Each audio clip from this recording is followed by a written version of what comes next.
voilà retrouvé pour un petit aperçu de littérature médiévale. C'est seulement au bas Moyen Âge que la production littéraire commence à être orale et écrite. Il y a trois genres principaux: la poésie, le théâtre, le roman.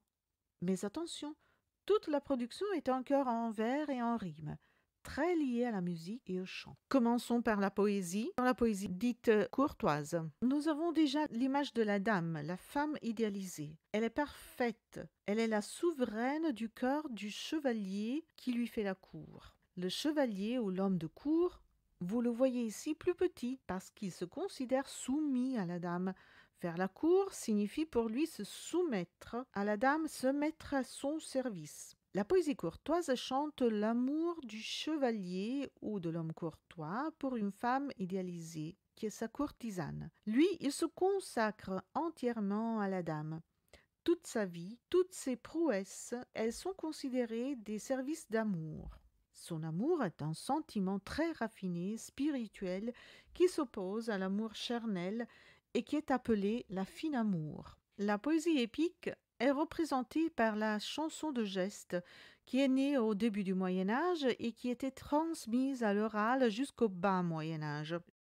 Geste vient du latin gesta, qui signifie action héroïque. Le héros est donc le chevalier, un héros exemplaire qui vit et travaille complètement consacré au service du roi et du christianisme. Voilà donc deux éléments qui représentent ensemble les clous autour desquels se développe l'idéal chevaleresque, le roi et le christianisme.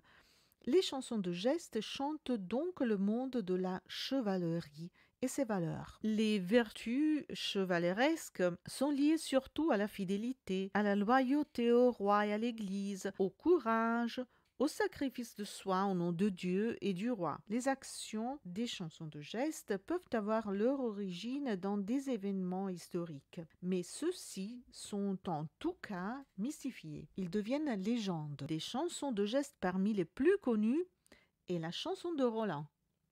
Elle raconte un événement historique, la bataille de Roncevaux dans les Pyrénées en 778, où l'armée de Charlemagne a contrasté l'avancée des Sarrasins sur les frontières du royaume des Francs. L'arrière-garde de Charlemagne a été battue et détruite dans une embuscade et le noble chevalier Roland y a trouvé la mort. Sa mort est chantée comme un extrême geste de fidélité à son roi et à son Dieu, en défendant son honneur. La chanson de Roland fait partie de la Matière de France, un ensemble de légendes provenant de France et de l'Europe occidentale. La Matière de France comprend 3 cycles, chacun avec ses propres thèmes et personnages. La chanson de Roland fait partie du cycle carolingien, de la famille donc de Charlemagne, tandis que le cycle de Guillaume d'Orange et celui des barons révoltés de Don de Mayence rassemblent des légendes autour des personnages de ces familles. Dans le théâtre, la grande distinction est celle entre théâtre religieux et théâtre profane, selon les sujets. Il y a aussi 2 grands groupes selon les langues. Le théâtre en latin, qui a eu lieu dans les églises à l'occasion de moments liturgiques et rituels d'une certaine importance.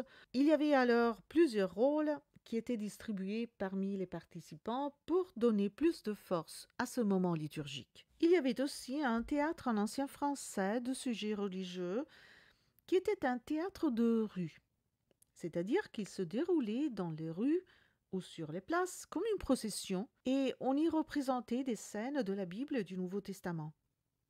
Ce type de drame religieux regroupait les mystères, les miracles, la passion, la vie des saints, la vie de la Vierge. Les représentations s'étalaient parfois sur plusieurs journées avec des centaines de personnages.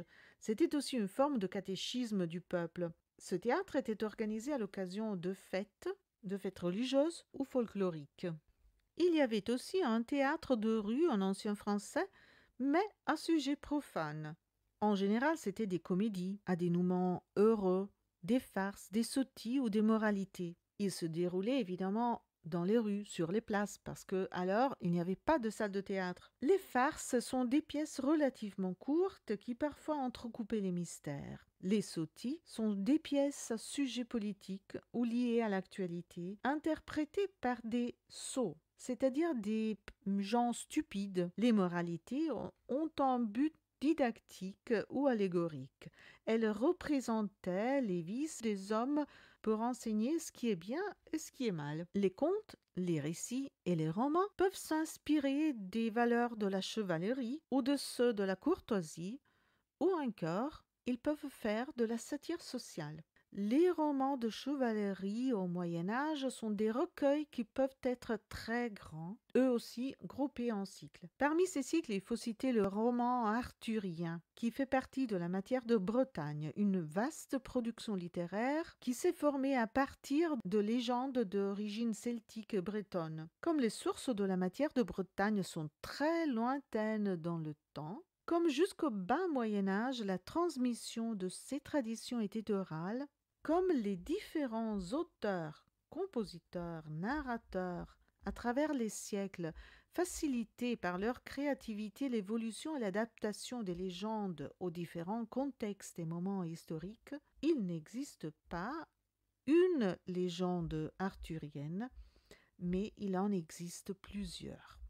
Au cours des siècles, ces légendes sont devenues très nombreuses, avec plusieurs versions, mais il existe un lieu et un temps commun à toutes les versions. Le lieu est la Bretagne, voilà pourquoi il s'appelle la matière de Bretagne, et le temps est le 5e ou 6e siècle. C'est l'âge où ces légendes se sont formées. Toutes ces légendes sont en vers et en rime. Celles du cycle arthurien sont construites autour du roi Arthur, de Merlin l'Enchanteur, de la fée Vivienne, des chevaliers de la table ronde, du Graal, parmi tous les ménestrels, troubadours, trouvères, bardes qui ont contribué à transmettre et à enrichir ce cycle, la plupart sont inconnus ou anonymes. Mais un est connu. Il s'appelle Chrétien de Troyes. Il a vécu au XIIe siècle. Il y a aussi des contes et des romans à sujet courtois sur le thème de l'amour. Nous en avons ici deux, Tristan et Iseult et le roman de la rose. Ils sont en vers, eux aussi. Tristan et Iseult est l'histoire d'un amour impossible et tragique. La source de cette histoire est d'origine celtique, transmise oralement pendant beaucoup de temps. Il y a beaucoup de versions qui ne se correspondent pas complètement. Il y a aussi beaucoup d'auteurs. Parmi eux, deux sont particulièrement importants. Le roman de la rose est un roman allégorique. L'allégorie est une figure de style où une idée abstraite est représentée à travers quelque chose de concret. Dans ce roman, la cour que fait l'homme courtois à sa bien-aimée est représentée par un jardin clôturé, fermé, presque impénétrable. Deux auteurs, Guillaume de Lorysque et Jean de Meulne, auteurs de la seconde partie du roman. La satire sociale est aussi un genre très répandu au Moyen Âge. Là, nous parlerons de deux romans, le roman de Renard et les Fabliaux. Le roman de Renard est un recueil de récits allégoriques qui représente la société du temps et ses mécanismes. Les classes sociales sont représentées à travers des animaux. Les seigneurs, ce sont les loups. Le roi, c'est le lion. Le peuple, c'est le renard. Les différents récits du recueil sont écrits en langue romane au XIIe siècle par plusieurs auteurs, dont beaucoup sont inconnus. Les fabliaux. Le mot fabliau vient du latin fabula, qui signifie petit récit. C'est un recueil de brefs récits en octosyllabes pensés pour faire rire. Il est présenté tout un panorama de personnages symboles des classes du temps. Les prêtres, les paysans, les mendiants, les nobles, etc. Ce qui fait rire est la représentation de vices tels que l'avidité, l'avarice, la naïveté, la couardise, la gourmandise, etc.